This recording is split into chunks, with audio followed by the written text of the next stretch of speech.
In the first week of December during my junior year of high school, our family gathered around the Christmas tree to load it up with the ornaments we had collected over the years. By the way, our family continued to grow in numbers even after my birth, as in my parents had added another son and a daughter. My parents had bought each of us an ornament each year, so after adding those to the stockpile that they had owned before we were born, we always had one hell of a time fitting all of the ornaments onto the tree. And this year too was no different. But we pushed and slid and shoved, and eventually found some green for all of them. In addition to the ornaments, we had a decent manger set that was placed underneath the tree. It had the whole damn birthday party, and of course, contained a wooden crib in which the figurine of baby Jesus lay. After my siblings and I had set this up, we stood for a minute or two and admired our work, and then each of us went our separate ways and continued on with our daily routines. A day after setting the tree up, I walked into the living room to find one of my ornaments on the ground. It was the first ornament that had been given to me and had the text, "Firstborn Son," etched into its face. The bright bronze had become cloudy over the years, but the ornament was of sentimental value to our family, so we always managed to give it a prominent place on the tree. I found the spot I thought it had fallen from and hung it again before walking through the room. I passed through the room the next day, only to find the ornament again fallen on the ground. So I picked it up and I hung it up again.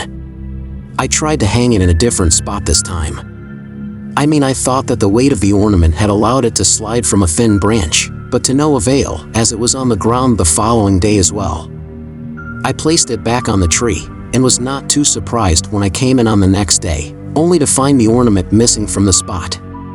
However, what did surprise me the most was that the ornament was not on the ground, but was instead sitting on the coffee table a few feet away.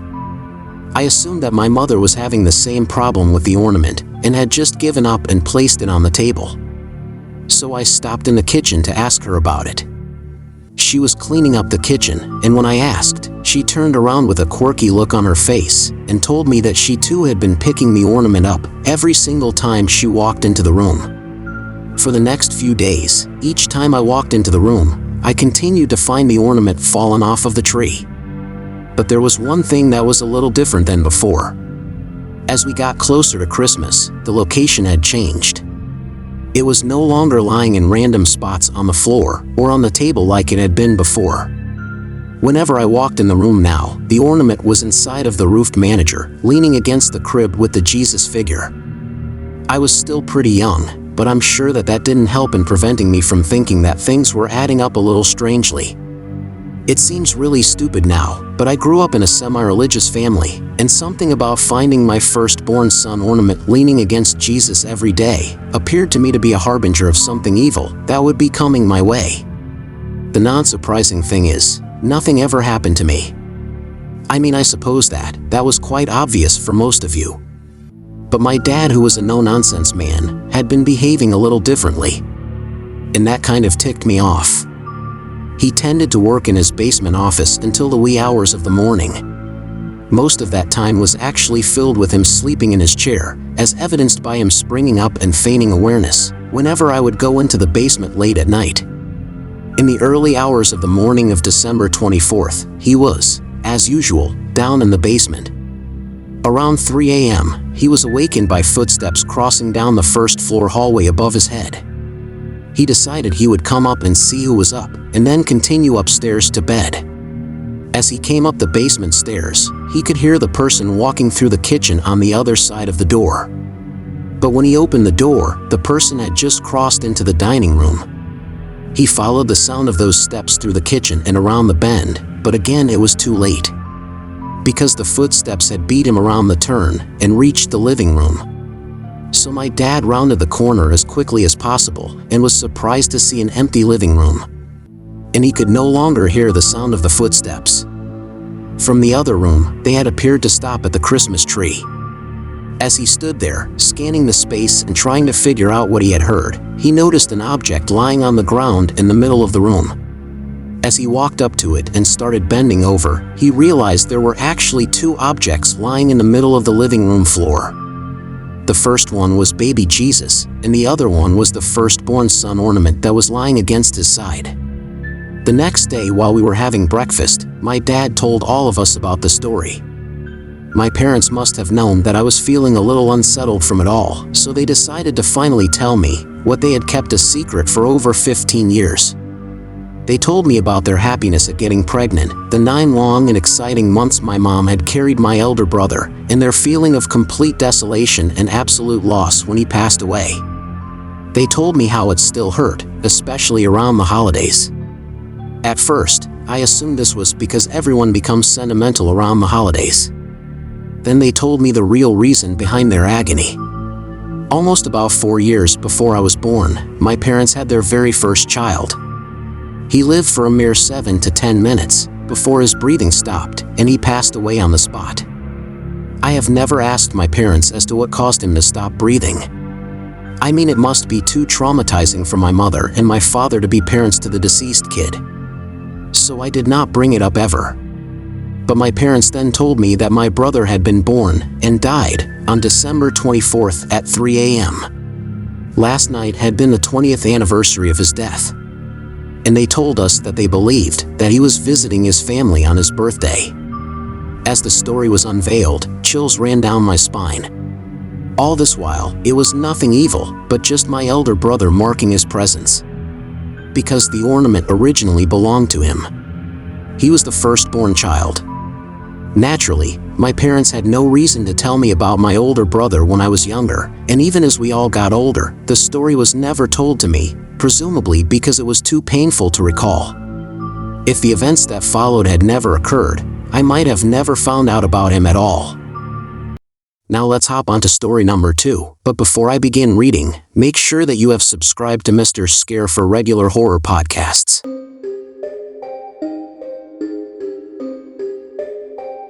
Ever since I remember, it was a family tradition during Christmas to go out to my grandparents' house on their land and decorate this huge tree that they had. I always loved doing it because at night it was the most bright and most beautiful thing that you could ever see. It looked grand and gave off the perfect Christmas vibes, well, at least in my eyes. I think I had just turned 18 when this incident happened to me. I remember my age well because I had got a car, so my parents thought the table should turn and they ride, while I drive them to the venue. And being a teen with a driving license, I had no problem with it as I was already just so eager to drive. As we pack our stuff and get in the car, it was about 5:45 p.m. Now it doesn't seem that late when you just hear the time, but it is during the peak time of winter, which means the sun goes down early. Now I wasn't scared of the dark, but I don't feel comfortable in the dark when I am all alone. We get in the car and make our way to the countryside, which was about an hour and a half away from our home. I got on the road and drove for like half an hour. The drive was a little monotonous, and my parents had fallen asleep. I was bored of seeing the same scenery all around me.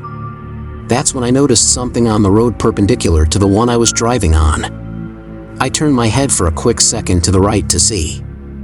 Then I immediately came to a stop when saw a crashed car on the side of the road. I woke up my parents and we went to go and investigate. We were worried that someone needed any sort of help. My heart dropped as I heard a baby crying. I ran as fast as I could to the car and looked around for the child. But there was no child. The car too didn't seem like it was crashed recently. The car was surely dented and had crashed somewhere, but there was no shattered glass on the floor. I soon realized that this was a trap to lure us close. And before I could tell my parents about it, something started to charge at us from the woods nearby. The way they charged at us, I did not have to explain it to them as this was a trap. My parents and I ran as fast as we could from that car and towards ours. We get in without a fuss and lock the door before they could even get to the car. I think we were safe because we parked quite close to it. When we got to my grandparents' house, we told everyone about the people that were chasing after us. Everyone was terrified besides my grandparents, who didn't seem fazed at all. We soon moved out of my parents' house and never went back to that road. I now live in an amazing home with my wife and 3 kids.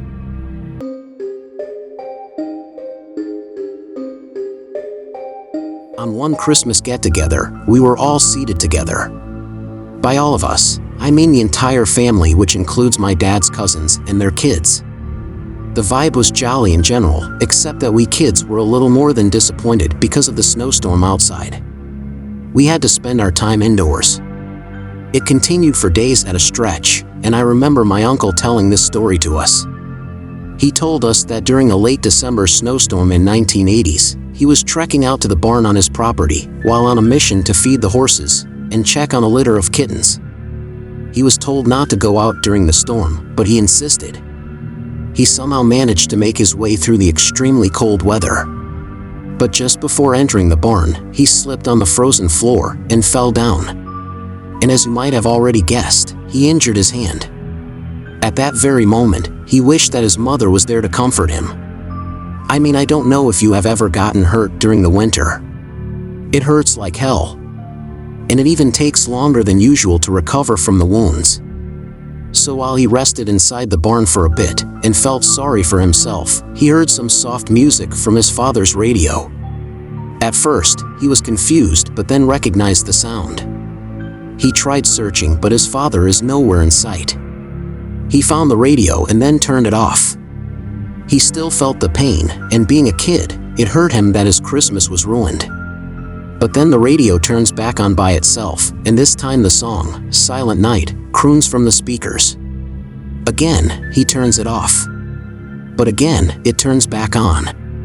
And just as he was about to turn it off again, a warm, hug-like sensation suddenly overcame him, and he felt a lot better. By feeling better, not just mentally, but his hand too felt a little relieved from pain. A while later, he went back home from his barn, and he told about this experience to his parents. He made them search for that same version of the song, but to no avail. To this day, even in the era of the internet and YouTube, my uncle hasn't been able to find it. He told us how magic exists all around us during Christmas. And back then, perhaps it was the spirit of Christmas providing him with comfort and joy.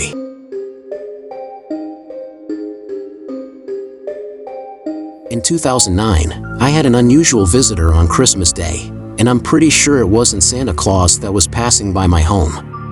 The day started in typical fashion with the opening of gifts around the Christmas tree. I served an early Christmas dinner for family and friends, and everybody departed by 6 itself, except my brother-in-law and my sister, who lived with me in the same house. They were sleeping in a bedroom at the end of the hall with the door open. I went into my bedroom with my dog, Thomas, and shut the door securely. I was just dozing off when I heard the latch on my bedroom door open. I waited several seconds for my sister or brother-in-law to ask me whatever they came to say, but there was no other sound. It was almost 8 p.m. when this happened, so my bedroom was pitch dark. I had left lights on in the kitchen and the bathroom, and there were lots of Christmas lights in the living room. So the hallway would have been well lit, and I would have been able to see whoever was at the door just by lifting my head. I pushed the blankets down and lifted my head from the pillow, but just as I would have been able to see who was in the doorway, an extremely bright light hit me right in the eyes. I shielded my eyes and yelled, "Turn out that damn flashlight! You're blinding me!" The light immediately disappeared and I heard the bedroom door latch close. My bedside light is a touch lamp, so I tapped it on and looked around the bedroom. There was no one in the bedroom except me and Toby. Toby jumped off the bed and went to the door without showing any signs of alarm. At first, I wasn't frightened because Toby is a Dutch Shepherd, and he was well trained to be an excellent watchdog and a proven personal protection dog. Since Toby was already up, I decided to let him go outside and see what my sister or my brother-in-law needed. When I went into the hallway, I could see both of them still in bed. I took Toby to the living room to let him outside, and there was nobody there either. So who opened my bedroom door and turned a spotlight on my face? Like most people, the thoughts of loved ones are always close at hand during the holiday season. When I first went to lie down, I was thinking how happy I was that my small family had enjoyed a pleasant Christmas, but it would have been so much better if my mother and brother had still been alive to share it with us. I would like to think it was my brother's spirit stopping by to say Merry Christmas. I still think of you, too. I haven't been able to debunk this strange event or find any kind of rational explanation. I'm half afraid that my heart stopped during my sleep, and the light I saw was the bright light people reported after near-death experiences.